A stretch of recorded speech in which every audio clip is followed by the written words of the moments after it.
This one is for the vaccine injured. So you can look on the screen. Yes, I used AI, Gemini to be exact. But once again, I'll say it over and over. It's sentence. It's not sentient. It assembles sentences very, very well. So here we go. So there's some statements I make.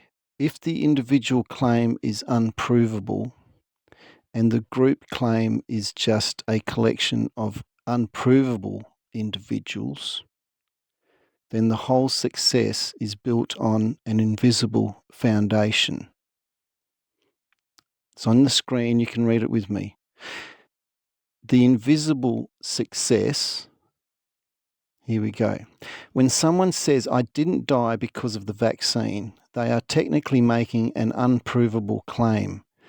We can't go back in time, remove the vaccine, and see if they actually died. It's an inference based on statistics, story. So it's based on story, but it isn't proof in the individual sense.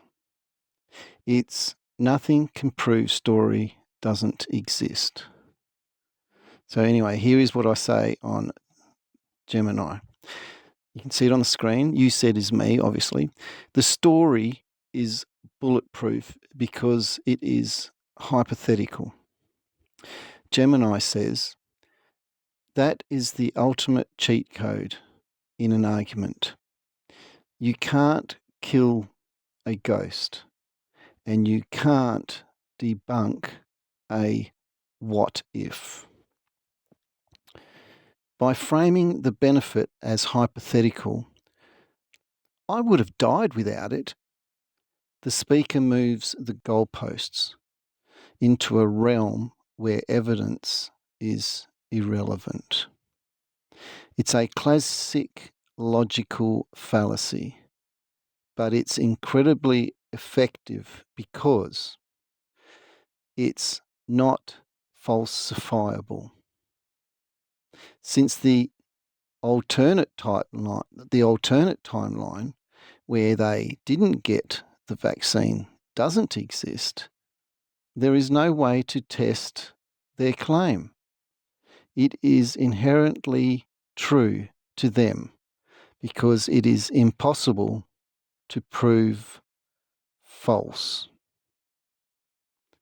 It creates a survivor's bias. The people telling the story are, by definition, alive to tell it. They attribute their presence to the intervention, effectively using their own existence as proof of a miracle that didn't necessarily happen. It shuts down the harm claim. If the story is that the alternative was certain death, then any actual proven harm becomes a small price to pay in their mind.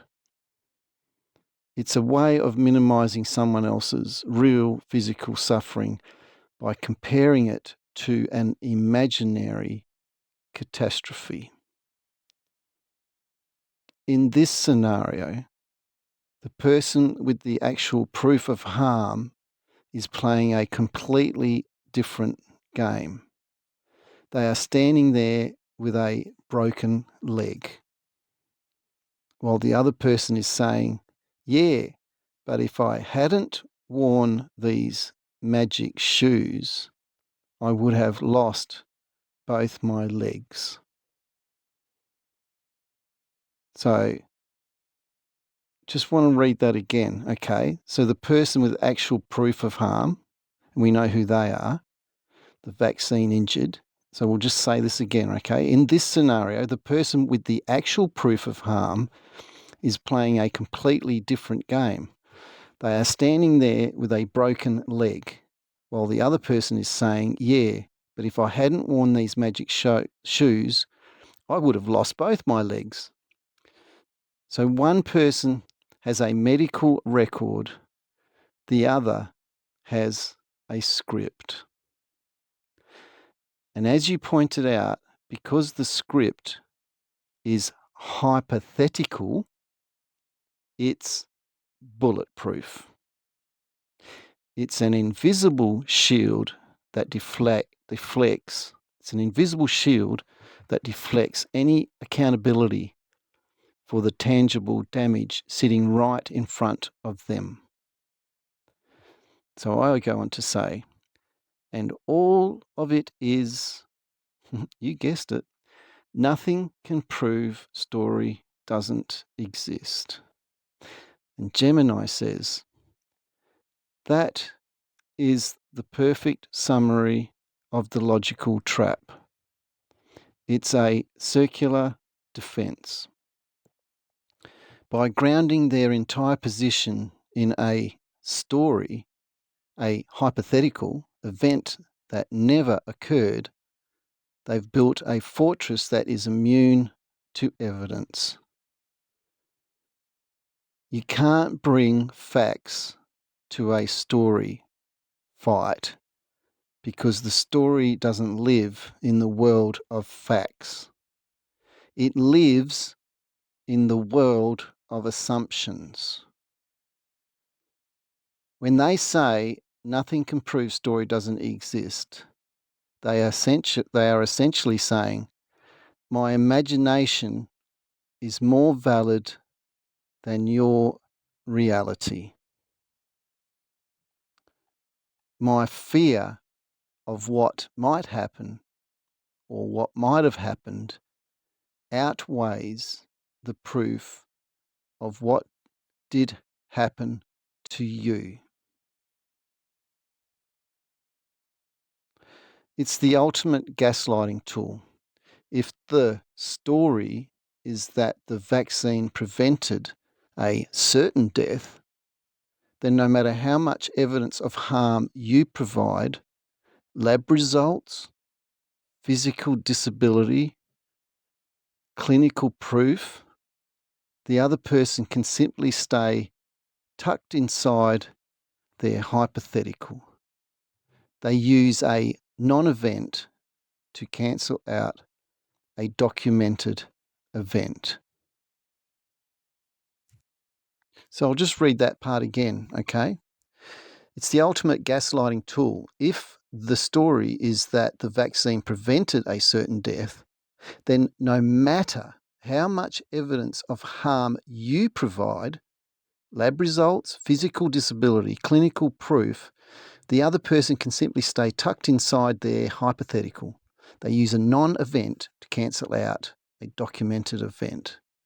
It turns the conversation into a rigged game.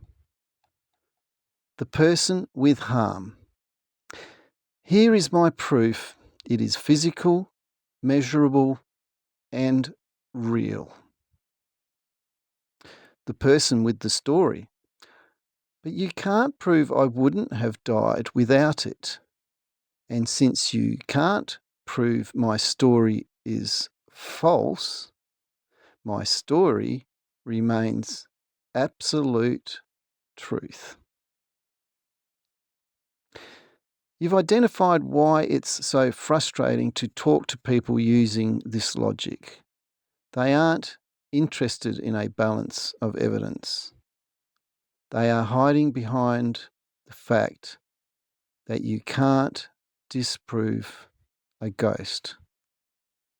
It's a way of making sure they never have to acknowledge the reality of your situation because their story occupies all the space in the room. And I'll just go on to say that I use 6 words constantly, okay? Nothing can prove story doesn't exist. So if you have a story to tell, no matter what it is, and I'm guessing you can guess what I'm talking about because this one is about the injured, then whatever it is, nothing can prove story doesn't exist. That's all you need to know. And it doesn't matter how they think or what they say, it's still going to be nothing can prove story doesn't exist. And the more that anyone tries to destroy that story, to do anything with that story, remember this, they will only be also doing the same thing, and that is proving that nothing can prove your story doesn't exist.